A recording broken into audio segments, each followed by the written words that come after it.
পাতিছোঁ মানে আনিবলৈ হ'ব। এতিয়া হেতাখন আনোগৈ আৰু কাপোৰ আনোগৈ। ভাতটো বনাবলৈ বেছি টাইম নালাগে মানে ইয়াত প্ৰায়। ইয়াতে দাদাই বহি মোৰ ভিডিঅ' চাই আছে, চাওক দেখা পাইছে।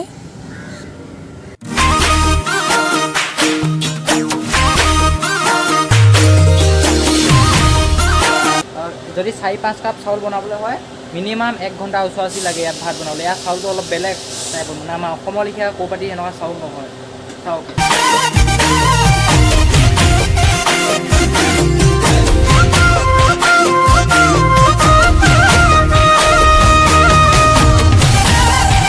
এয়াই আৰু আমাৰ বাহিৰত থকা জীৱন, এনেকৈ আছোঁ আৰু এনেকৈ 2 টকা পইচা ঘটি মেলি যাম অসমলৈ। আৰু মই প্ৰায় 10 মাহমান আছোঁ। 10 মাহলৈকে এনেকৈ ভিডিঅ' বনাই থাকিম। আপোনালোকে গোটেই কেৰেলাৰ যি পাৰোঁ ভিডিঅ' ব্লগ দিবলৈ চেষ্টা কৰিম। আপোনালোকে মাত্ৰ 1K ছাপোৰ্ট কৰি দিয়ক। তাৰপিছত ধুনীয়াকৈ আপোনালোকক লৈ কেৰেলাৰ পৰা অসমলৈ ধুনীয়াকৈ ভিডিঅ' ব্লগ গৈ থাকিব, চাই থাকিব।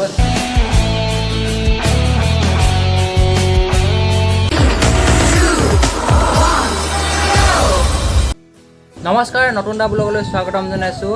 আপোনালোকে যোৱাকালি ব্লগ ভিডিঅ'টো চাই কেনেকুৱা পালে কমেণ্ট কৰিব। আৰু এই বহিৰাজ্যত আহি কেৰেলাত আহি পিনে আজি 18 নম্বৰ ভিডিঅ' ব্লগ বনাবলৈ সক্ষম হৈছোঁ, কেৱল আপোনালোকৰ মৰম আশীৰ্বাদত।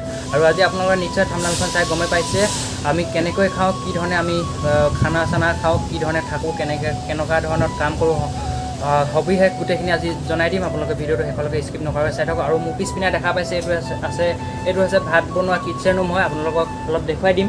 এয়াই হৈছে আমাৰ ভাত বনোৱা জুইশালীডোখৰ। ইয়াত একেবাৰে 10জন মানুহে একেলগত ভাত বনাব পাৰিব।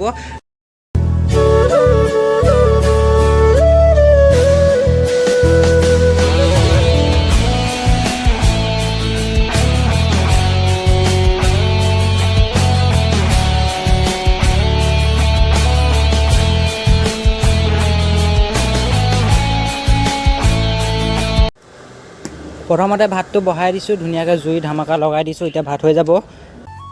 ভাত পতা হৈ গ'ল। এতিয়া ভাত পাতিছোঁ মানে আনিবলৈ হ'ব। এতিয়া হেতাখন আনোগৈ আৰু কাপোৰ আনোগৈ। ভাতটো বনাবলৈ বেছি টাইম নালাগে মানে ইয়াত প্ৰায় 5 মিনিট। জুই তাগৰা জ্বলে না।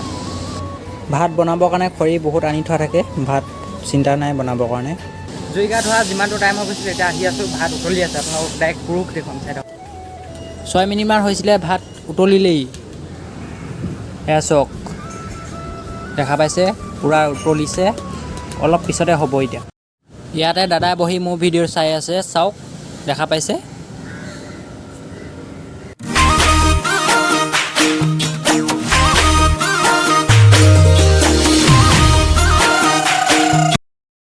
আজি মই এটাকে চিন্তা কৰি আছোঁ, ভাতটো যে ইমান সোনকালে হ'ল, কি কাৰণত হ'ল মই আপোনালোকক কৈ দিছোঁ।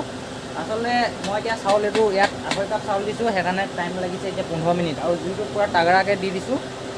যদি 4-5 কাপ চাউল বনাবলৈ হয় মিনিমাম 1 ঘণ্টা ওচৰা-ওচৰি লাগে ইয়াত ভাত বনাবলৈ। ইয়াত চাউলটো অলপ বেলেগ টাইপৰ, মানে আমাৰ অসমৰ লেখীয়া ক'ৰপাতি এনেকুৱা চাউল নহয়। চাওক ভাত হৈ গৈছে। এতিয়া ভাতটো ৰুমলৈ লৈ যাম। ভাতটো ৰুমত গৈ থ'ম যে, পানীটো কাঢ়িবলৈ আছে, তাৰপিছত চব্জি বনাম। আৰু আপোনালোকৰ ৰুমৰ পৰিৱেশটো অলপ দেখাম, ৰুমত কেনেকৈ থাকোঁ, কি ধৰণে খাওঁ মেলোঁ, বস্তুবোৰ কেনেকুৱাকৈ চিজিল লাগে, চব দেখুৱাই দিম। চাই থাকিব ভিডিঅ'টো শেষলৈকে।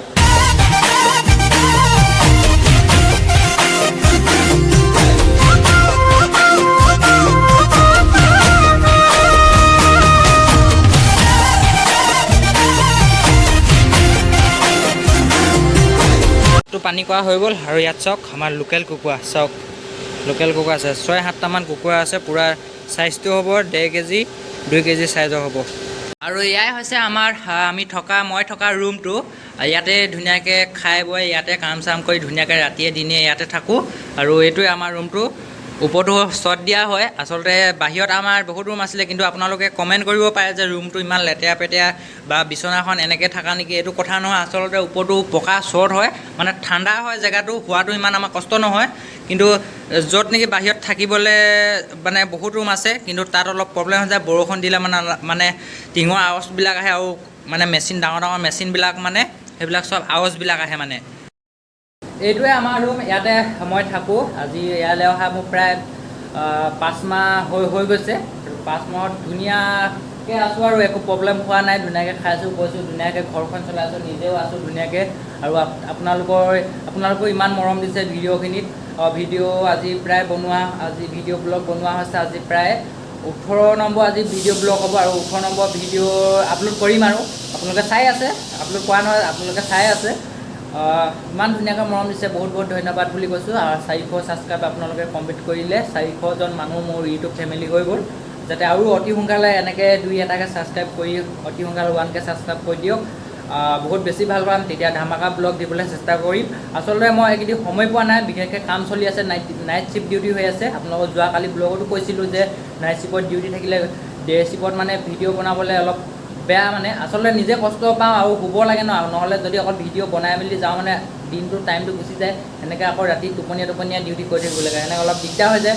আৰু টোপনীয়া ডিউটি কৰিবৰ কাৰণে মানে এটাই বেয়া, আচলতে গোটেইবোৰ মেচিনৰ দ্বাৰা কেনেবাকৈ হাত-চাত সোমাই গ'লে হাত-চাত ভাগি চেচ হৈ যাব, মানে লাইফটো যাবগৈ আৰু। সেইকাৰণে অলপ বহুত ৰিস্ক, সেইকাৰণে মানে ভিডিঅ'টো ইমান ধৰি থকা নাই। আপোনালোকৰ জাষ্ট 1K ছাপোৰ্ট লাগে অতি সোনকালে।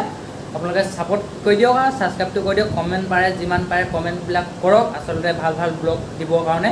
আৰু এয়াই আৰু আমাৰ বাহিৰত থকা জীৱন, এনেকৈ আছোঁ আৰু এনেকৈয়ে দুটকা পইচা ঘটি মেলি যাম অসমলৈ। আৰু মই প্ৰায় 10 মাহমান আছোঁ, 10 মাহলৈকে এনেকৈ ভিডিঅ' বনাই থাকিম। আপোনালোকে গোটেই কেৰেলাৰ যি পাৰোঁ ভিডিঅ' ব্লগ দিবলৈ চেষ্টা কৰিম। আপোনালোকে মাত্ৰ 1K ছাপোৰ্ট কৰি দিয়ক, তাৰপিছত ধুনীয়াকৈ আপোনালোকক লৈ কেৰেলাৰ পৰা অসমলৈ ধুনীয়াকৈ ভিডিঅ' ব্লগ গৈ থাকিব, চাই থাকিব। জয় আই অসম। আৰু এতিয়া ভাজি বনাব লাগে, ভাজি বনাবলৈ চালোঁ আলু নাই, ৰেচন কৰিব যাব লাগিব। এতিয়া সেয়া ভাবিছিলোঁ আলু মানে চব্জি আছে, চব্জিকণ বনাই পিনি আপোনালোকক দেখুৱাম কি ধৰণেনো কেনেকৈ বনাওঁ। কিন্তু ভাতটো বনোৱা হৈ গ'ল, এতিয়া উপায় নাই, হোটেলৰ পৰা চিকেন আনি খাব লাগিব। আৰু এইখিনিতে আপোনালোকক এটা কথা ক'ম, যোৱা আজি 3-4টা মানৰ যি আপলোড ভিডিঅ' ব্লগ মানে ভিডিঅ' আপলোড কৰিছিলোঁ, সেই ভিডিঅ'কেইটাত কমেণ্ট আছিলে, তুমি মানে কিমান টকা পইচা পোৱা, কি কাম কৰিছা, এনেকৈ কমেণ্ট আছে। ভাল কাম কৰিছা নে বেয়া কাম কৰিছা সেইটো আহিছে।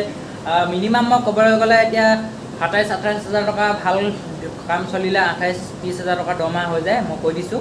আৰু এনেকৈ চলি আছোঁ আৰু ধুনীয়াকৈ, কিন্তু কামটো বহুত কষ্ট হয়। আৰু সেনেকৈ এটা ইউটিউব চেনেল খুলি আছোঁ আপোনালোকৰ মৰম আশীৰ্বাদত। আপোনালোকে ইমানখিনি ছাপোৰ্ট কৰিছে, বহুত বহুত ধন্যবাদ বুলি কৈছোঁ। আৰু এনেকৈ আগুৱাই যাম। আপোনালোকে সুধি আছিলে, বহুতে কমেণ্ট কৰিছিলে লাষ্ট ব্লগ 2টামানত কিমান পইচা পোৱা। মই সেয়াই আৰু, কেতিয়াবা 15,000 হয়, কেতিয়াবা 25,000 হয়, কেতিয়াবা 30,000 হয়, আহি থাকে আৰু সেনেকৈ আৰু কাম কৰি থাকোঁ। চব আমি কাম কৰাবিলাক চব ঠিকা কাম। আৰু মই কি কাম কৰোঁ সেইটো ব্লগ আহিব অতি সোনকালে, কিন্তু মই পাৰ্মিট লৈ ল'ব লাগিব। মানে যিবিলাক মেচিন আৰু যিটো মানে এইবিলাক আমি প্ৰডাকশ্যনৰ যি মেট চেট বনি আছে, মেট কোম্পানীত আছোঁ, মানে এইবিলাক অলপ মানে সুধি ল'ব লাগিব, পাৰ্মিটটো লৈ ল'ব। এনেকৈ ভিডিঅ' বনোৱাটো অলপ দিগদাৰ হয়, আচলতে এদিনীয়াকৈ আহিছোঁ, অলপ প্ৰব্লেম হৈ যায়। আৰু এনেকৈ মানে আমাৰ কোম্পানীটো ছুপাৰভাইজাৰজনে কৈছিলে যে মানে আৰু দুজনমানে কৈছিলে মানে পাৰ্মিটটো লৈ ল'লে ভাল হ'ব বুলি কৈছে। এনেকৈ যাহা তাহা ভিডিঅ' ব্লগ বনাই নিদিবা, সেইটো মই সুধি ল'ম। সেইকাৰণে মই ভিডিঅ' আপলোড কৰা নাই। আৰু যোনে কেৰেলাৰ বাহিৰত আছে জানে মেট কোম্পানীটো কেনেকুৱা চিষ্টেমত কেনেকৈ বনায়, চব গম পায়ে।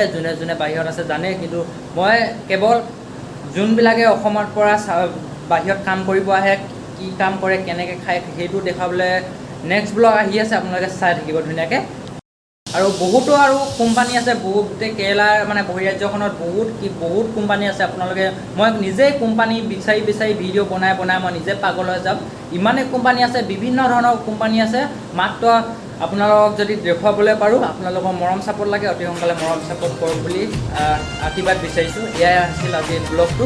সকলোৱে ভালে কুশলে থাকোঁ। আহি আছে আকৌ আমাৰ ধুনীয়া এটা মোৰ নিজৰ ব্লগ, আপোনালোকে চাব ধুনীয়াকৈ। এয়া নেক্সট ব্লগ আহি আছে অতি সোনকালে।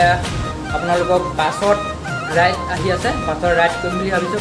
বাছত উঠি মানে ফিল্ডটো ল'ম, কেৰেলা বাছত কেনেকুৱা লাগে। আৰু বহুত চাবলগীয়া ভিডিঅ' ব্লগ আহি আছে, চাই থাকিব। আজিলৈ বাই বাই, লগ পাম এটা নতুন ব্লগত। Bye bye.